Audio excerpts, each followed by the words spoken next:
Hello and welcome once again. अर्धनंग फकीर, अनशन का नाटक करने वाला इंसान और राष्ट्रद्रोह का मुजरिम, ये लफ्ज कभी ब्रिटेन के फॉर्मर पीएम विंस्टन चर्चिल ने महात्मा गांधी के लिए इस्तेमाल किए थे। नॉन वायलेंस यानी अहिंसा को अपनी जिंदगी का मकसद मानने वाले महात्मा गांधी से नफरत करने वालों की लिस्ट में एक नाम आता है farmer British PM Winston Churchill का। वैसे ब्रिटेन की हिस्ट्री में विंस्टन चर्चिल एक फेमस लीडर के तौर पर याद किए जाते हैं, खासकर सेकेंड वर्ल्ड वॉर में जब उन्होंने हिटलर के आतंक से अपने देश के लोगों को बचाया तो वो ब्रिटेन के पॉलिटिकल हीरो बन गए। ये वही विंस्टन चर्चिल है जिन्होंने कभी कहा था, सफलता आखिरी मंजिल नहीं है और फेल हो जाना कोई बड़ा हादसा नहीं है, बल्कि जरूरी ये है कि आप आगे बढ़ते रहने की कितनी हिम्मत रखते हैं। लेकिन ये कहने वाले ब्रिटेन के पॉलिटिकल हीरो विंस्टन चर्चिल अक्सर इंडियन फ्रीडम स्ट्रगल के स्टार गांधी जी से नफरत करते दिखाई दिए। हिस्टोरियंस कहते हैं कि चर्चिल हमेशा से इंडिया को फ्रीडम देने के अगेंस्ट थे। इंडिया ब्रिटिश एम्पायर की सबसे इंपॉर्टेंट कॉलोनी थी, इसीलिए वो उसे आज़ादी देने के फेवर में नहीं थे। चर्चिल के लिए इंडिया ब्रिटेन के क्राउन में लगा एक हीरे की तरह था। लेकिन चर्चिल के इस एम्बिशन के बीच सबसे बड़ी रुकावट बनकर सामने आए महात्मा गांधी। हिस्टोरियंस कहते हैं कि यही वजह थी कि चर्चिल इंडिया और वर्ल्ड में गांधी जी की बढ़ती पॉपुलैरिटी को पसंद नहीं करते थे। उन्होंने गांधी जी के खिलाफ कई बार स्टेटमेंट्स दिए, जैसे 1931 में राउंड टेबल कॉन्फ्रेंस में पार्टिसिपेट करने गांधी जी लंदन गए, तो इस दौरान वो उस वक्त के वाइसरॉय लॉर्ड इरविन से मिलने गवर्नमेंट हाउस भी गए और इस मीटिंग के दौरान उन्होंने हमेशा की तरह अपनी वही धोती और चप्पल पहन रखी थी।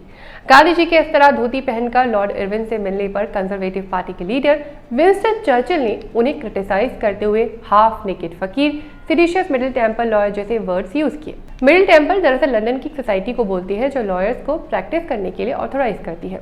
चर्चिल ने कहा था कि कितनी खतरनाक और शर्म की बात है कि विदेश से कानून की पढ़ाई करके आया एक शख्स ब्रिटिश राष्ट्रद्रोही फकीर बनकर अर्धनग्न हालत में वाइसरॉय के महल में गया है और ब्रिटेन के किंग के रिप्रेजेंटेटिव माने जाने वाले वाइसरॉय के सामने बराबरी से बैठकर समझौता करने की बात भी कर रहा है। इसके बाद एक और मौका था जब ब्रिटेन के किंग जॉर्ज V ने गांधी जी को बकिंगम पैलेस में चाय पर बुलाया था। तब भी पूरी अंग्रेज कौम ये देखकर हैरान रह गई थी कि इस ऑफिशियल इनविटेशन पर भी गांधी जी एक लंगोट और चप्पल पहने महल में पहुंच गए थे।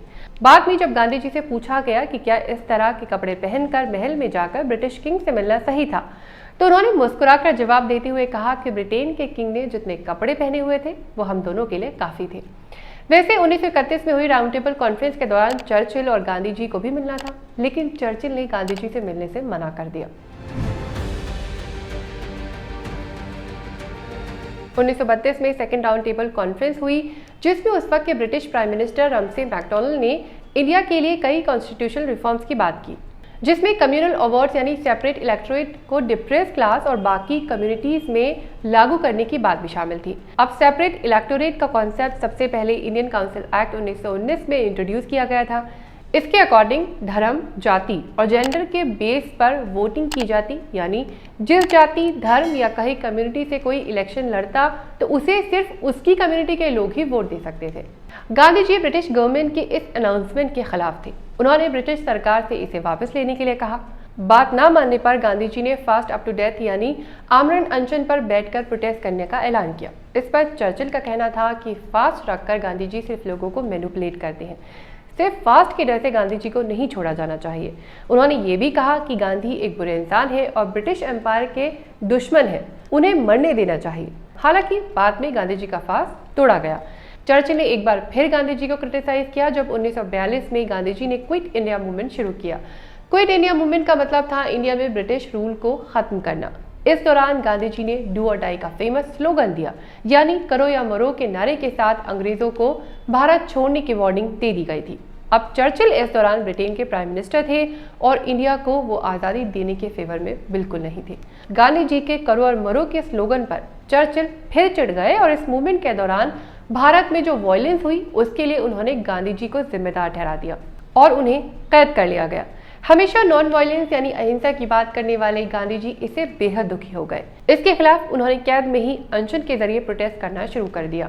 अब चर्चिल को लगता था कि गांधी जी एक्सेस पावर यानी हिटलर के बिहाफ पर ऐसा कर रहे हैं, यानी वो ब्रिटिश राज के खिलाफ इसलिए लड़ रहे थे क्योंकि हिटलर और उसके साथी ब्रिटिश एम्पायर को खत्म करना चाहते थे और इसमें गांधी जी हिटलर के साथ हैं। अब कुछ ब्रिटिश डॉक्यूमेंट बताते हैं कि चर्चिल ने अपने सीनियर कैबिनेट लीडर को लेटर लिखा और कहा था कि मुझे पता करके बताओ कि हिटलर के खेमे में शामिल जापान के साथ मिलकर क्या गांधी जी कोई साजिश कर रहे हैं। 3 दिन बाद सीनियर कैबिनेट ने रिप्लाई करते हुए कहा कि जापान के साथ मिलकर गांधी जी के साजिश करने का कोई एविडेंस नहीं मिला है।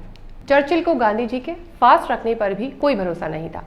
चर्चिल को लगता था कि गांधी जी फास्ट रखने का नाटक कर रही हैं और वो इस दौरान चोरी से पानी में ग्लूकोज मिलाकर पीते हैं।